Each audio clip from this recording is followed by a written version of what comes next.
Hi everyone and welcome back. For those of you who don't know me, I'm Malin and today I'm going to do a highly requested vegan budget meal prepping session. So let's get into it.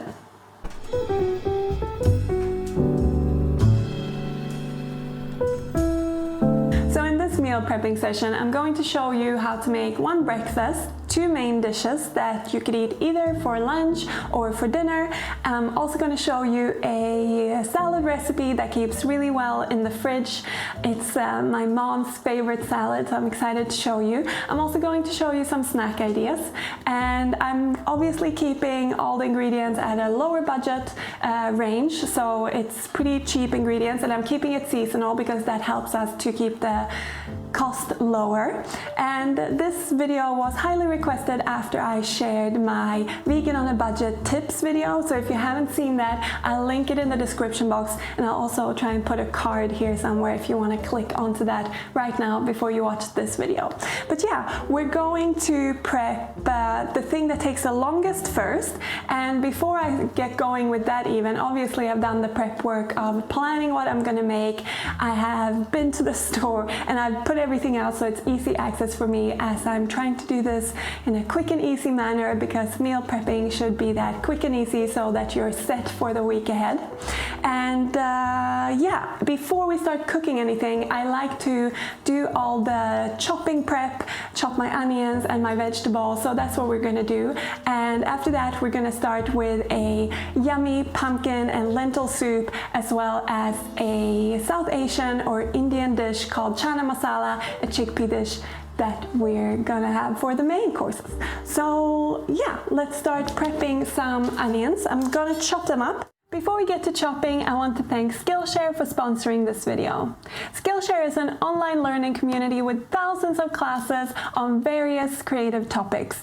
And this includes topics that will help you enhance your creative freelance business. There's everything from photography, videography, illustration, to branding and productivity. And most classes come with a class project, which I really enjoy because that means you can submit your work and get feedback from other creatives that are doing the class along with you. Recently, I've been wanting to improve my food photography, and for this I turned to Skillshare and found Sean Dalton's class Dark and Moody Food Photography, which is all about evoking emotion through playing around with lighting, styling and composition. And I thought this dark and moody vibe would be perfect for the season we're going into now. In this class, Sean does a great job at explaining how these three components of lighting, styling and composition come together to create an evocative image, and he also shows practically how he sets up, shoots and edits his photos, which is super helpful. I love this about Skillshare, that I can learn from such knowledgeable and experienced teachers, and that one day I can brush up on my skills and improve on my work, and then the next day I can learn something completely new and creative. If this sounds interesting to you and you'd like to try out Skillshare, then for a limited time you can use the link in the description box to receive a free trial to Skillshare Premium membership. But for now, let's get back to cooking.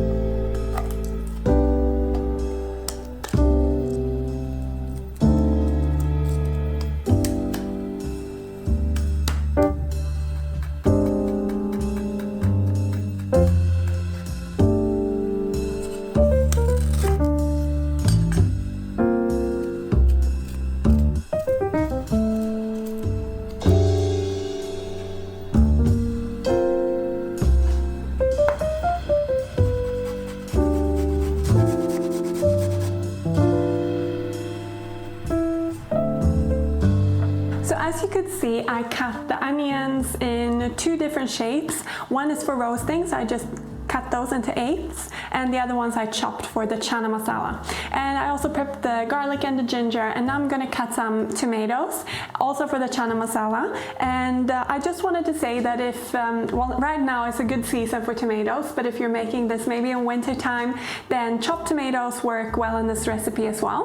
And with tomatoes, I like to use a serrated knife to cut them, because it's much easier to get through this kind of slippery skin with a serrated knife. So that's a little tip for you.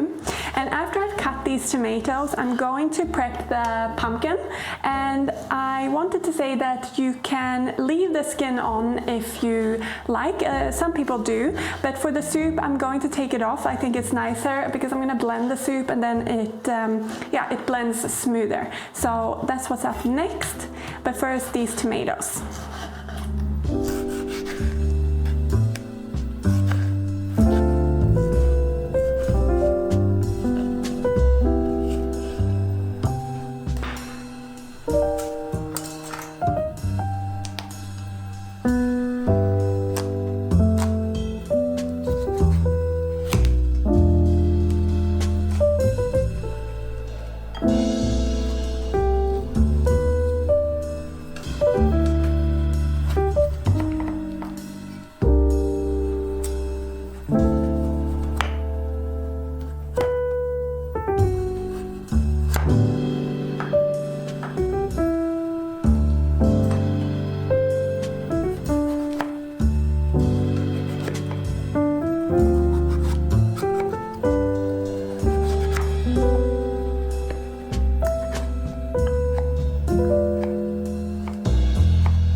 Prepped, and that's a little bit of a workout, so you get that for free when you make the soup. And I've got the onions that I cut into eighths, and I've got the garlic cloves with the skin still on that I just bashed a little, so they're a little bit broken. They're all gonna go onto this tray for roasting. And I like this for the soup because the flavor is a little bit deeper when you roast it before you make a soup with it. And I'm going to just put a little bit of oil on, and if you're used to roasting your veggies without oil, you can obviously skip that, but I'm using it. And I'm also going to season with some salt and some black pepper as well, and then into the oven it goes for about 20-25 minutes until the pumpkin is soft and ready to be blended into a soup.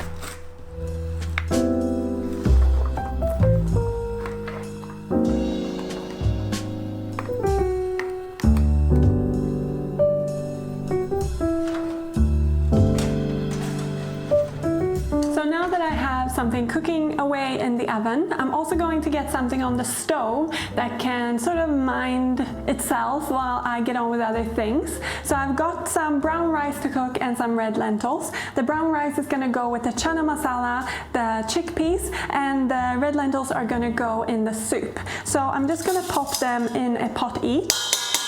And with the red lentils, I'm going to season with a little bit of salt because I don't want the lentils later to like leach flavor from the rest of the soup.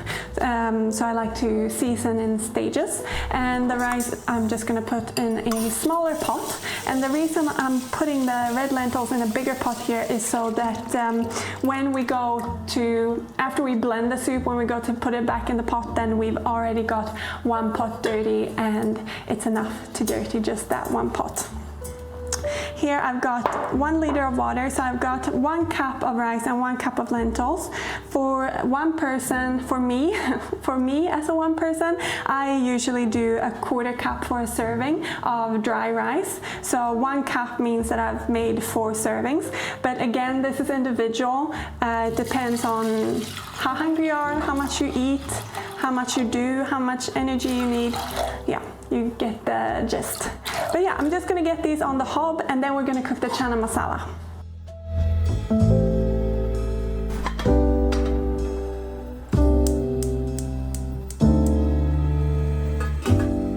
It's getting a little bit noisy in the kitchen now. I've put the rice and the lentils on the hob, and and I just need to keep an eye on them to turn the heat down when they come to a boil, and then you leave them to simmer. I'm sure you've made lentils and rice before, but if not, that's how you do it. It's a 1:2 ratio of dried lentil or rice to 2 parts water, and then you bring it to a boil and simmer until the water's gone.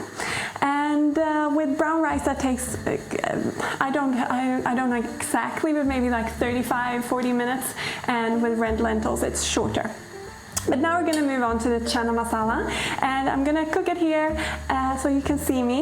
And to cook this, you need some spices, and in a budget meal plan we should really use few spices because that will obviously keep the cost down. So either you could make this by using a curry powder. This is not the traditional way necessarily, but I think you can find curry powders that are meant for this specific dish in South Asian stores or Asian supermarkets. But otherwise, just use any curry powder. But I'm going to show you how to make it with in a more traditional way. Sorry, I'm not finding my words, but yeah, in a more traditional way. So I'm going to start by tempering a little bit of cumin seeds in some oil, which gives this lots of flavor.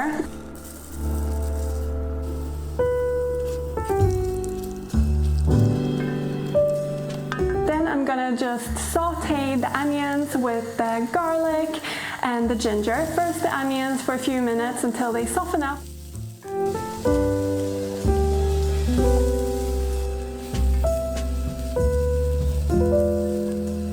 Then with the garlic and ginger for just a minute until it's fragrant.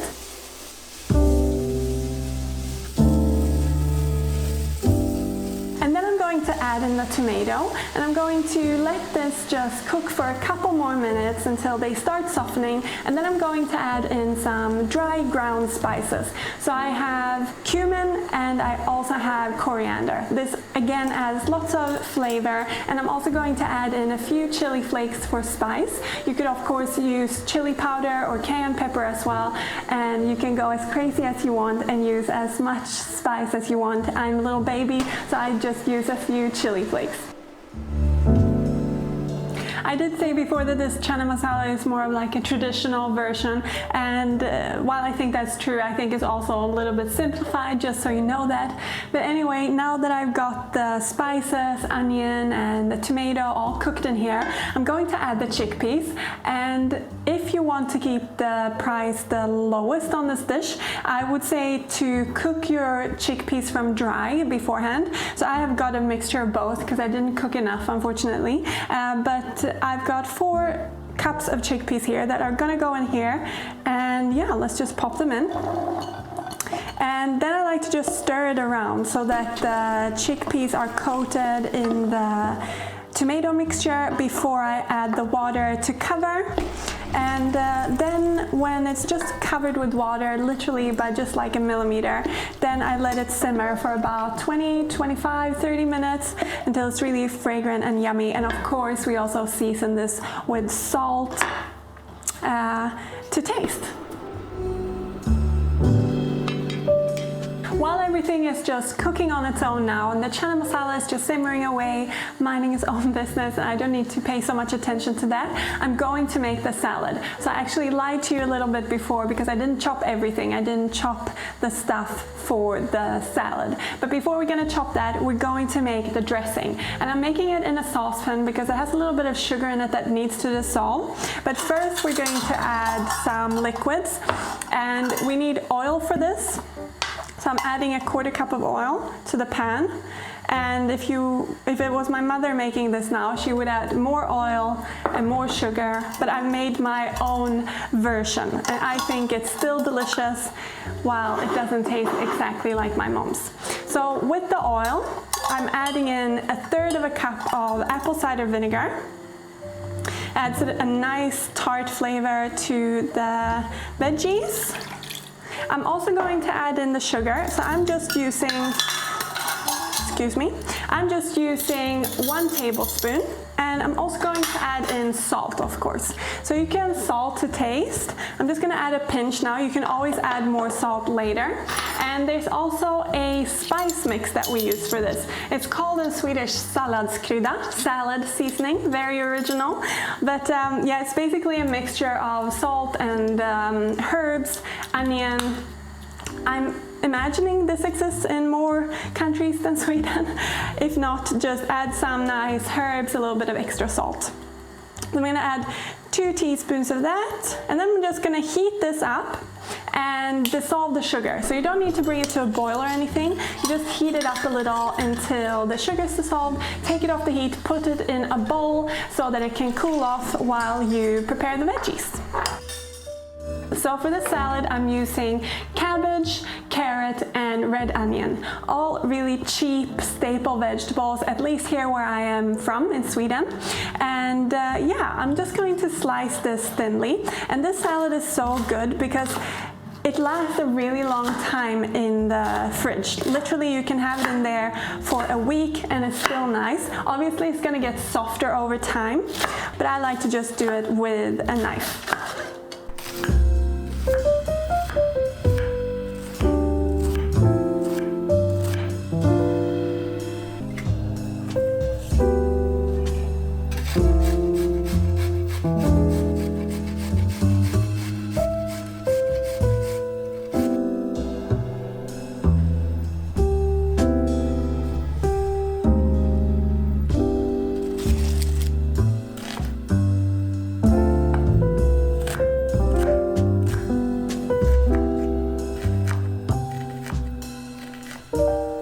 The idea I had with including the salad in this meal prepping session is that it's a nice fresh thing to have on the side with your soup or your chana masala, so that you have something crunchy and fresh to go with your mains. And you can obviously also eat this as a snack. I actually like to do that myself.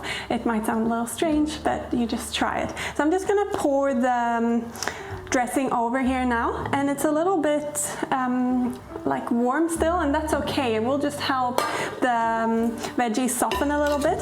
And I'm gonna mix it well and pop it in a container. And I like to pop mine in a larger container and then dish it out throughout the week, because you need a lot of containers to do a meal prep where you put everything in separate containers.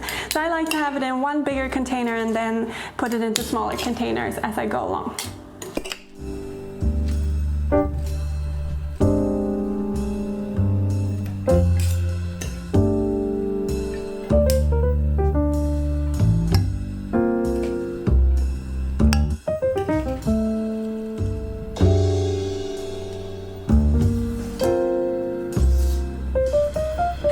Saved the first for last this time. We're going to make the breakfast, and it's going to be a bircher muesli. That's great to keep in the fridge for a few days. I think I'm going to make for 4 days now. So you need oats for this, and some seeds, and then some liquid items.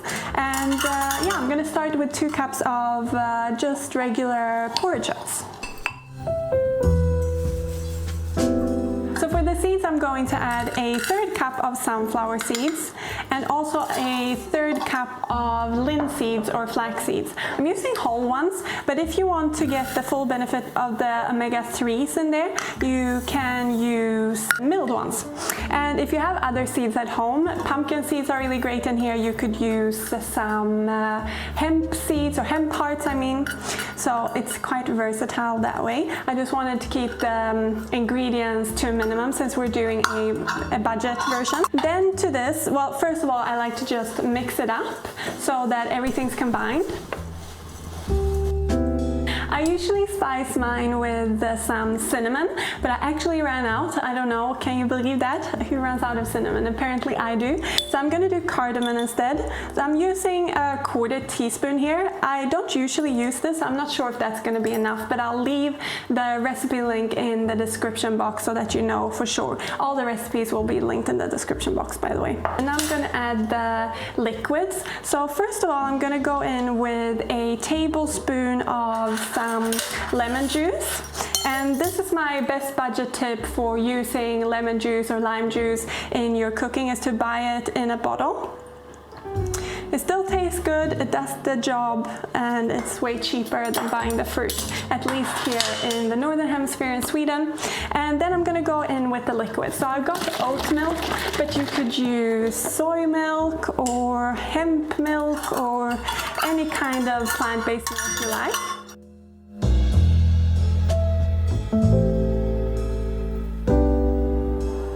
I'm also going to add in some plant yogurt here. This makes the dish much more creamy and like luscious. You can make this kind of thing with just milk, like an overnight oats, but with bircher it's nice when it's really creamy with yogurt. So I'm adding a cup here, and I've got soy yogurt, but again you can use any kind of plant yogurt you like. And you could also add in some applesauce in the place of this, not for the full cup, but if you want it to be sweeter, you can add like a 1/4 cup of applesauce instead of the 1 cup of yogurt. Then you would use 3/4 cups. You can also do the same for the milk. You could add apple juice instead, so you could do half milk, half apple juice, for example. It will give you a sweeter end result. So now I'm just gonna mix this up and start gelling it together.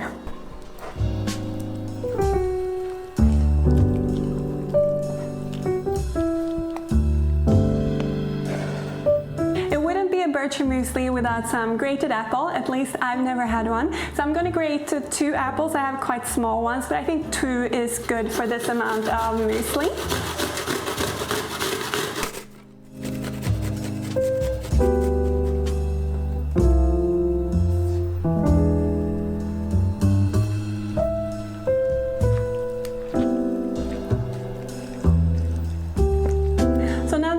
Mixed up, I'm going to put it into my containers, and then I just keep it in the fridge until I want to eat it.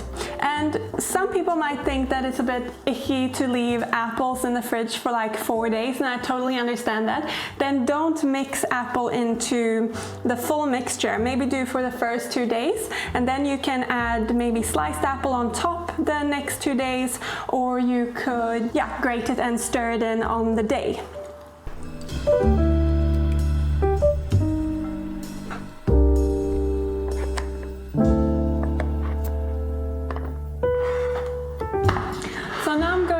Keep these in the fridge, and when I'm about to eat them, I like to top them with some nice stuff. So if you just had like the sunflower seeds, you could toast them so they're a little bit more nutty tasting, and sprinkle some of those on top. If you had peanut butter or tahini on hand, you can put a dollop of that, some sliced up apple like I said, or right now plums are in season as well, so it's super nice to sort of take advantage of that, and maybe half a couple on top of the breakfast as well. It will add a nice natural sweetness as well, which is good if you didn't use like apple juice or applesauce in them. So yeah, now I'm just gonna pop these in the fridge. So the lentils are finished cooking now, and so is the pumpkin and onion and stuff in the oven. So I'm going to make the soup, and I like to use my Vitamix or like standing blender, maybe you call this. I'm not sure. Anyways, you know what I mean, to blend up the soup, but you could definitely use a stick blender for this. I just like how smooth it becomes when I'm using this blender. And I think I'm going to have to do this in 2 batches. I'm gonna add half the lentils and then half of the veggies as well.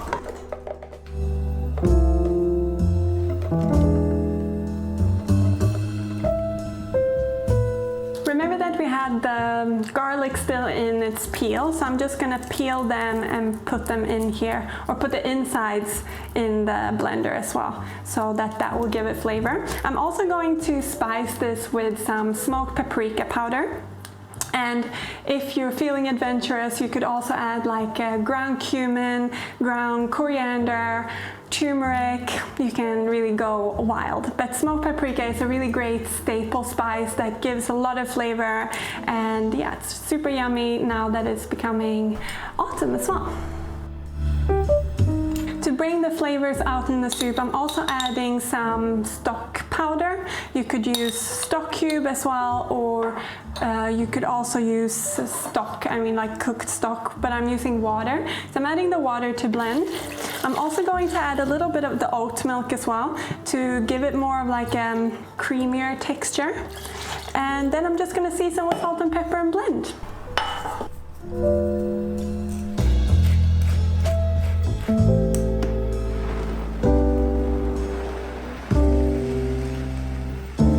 So now that I've blended up the soup, I'm just going to pour it back into the pot. And I made quite a lot. I will, as I said before, link the recipe in the description box so that you can get the right measurements. Anyways, I've put the soup back in. I'm going to season with some extra salt because I tasted it and it needs a little bit more. A little bit extra salt, and I'm also going to pour in another splash of the oat milk just to thin it out a little bit and make it the right consistency. And to this, I'm going to add in, we don't need to heat this up again, I'm just mixing it because you're going to heat it up before you eat it. But I'm going to mix in some spinach, and we don't need to heat it up because I'm using thawed from frozen. And I'm just going to pop that in there and mix it through. And obviously it's already been cooked before it was frozen, so it's a good consistency already. And I'm adding this in here because it's good to have dark leafy greens in a vegan diet. So it's something you need to eat every day pretty much, or actually it is something you need to eat every day to make sure you get all your nutrients. So I'm just mixing that through there, and then the soup is ready to go. And yeah, I just like to have it with some bread on the side so that you feel full for longer. And you get some whole grains in there, preferably also, so try to find a brown bread to have on the side. And I also like to serve it with some lemon juice drizzled over the top. And of course this is a little bit of a luxury, it's not really something that's super affordable, but if you've already bought a what you call this, a bottle like this, then you can drizzle a little bit of this on top when you're about to eat it. It just brightens everything up, especially if you're meal prepping like this and you've had it sitting in the fridge. It's nice to just add that little bit of lemon to brighten the flavor.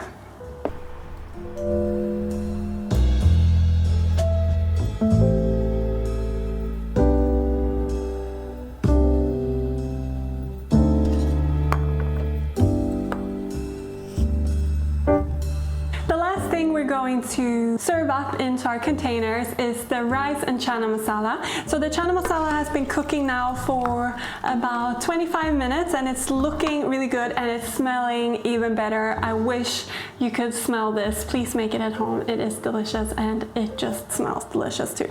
So I'm going to dish out the rice into the containers and then the chana masala as well, and then I'm going to tell you about some snack ideas.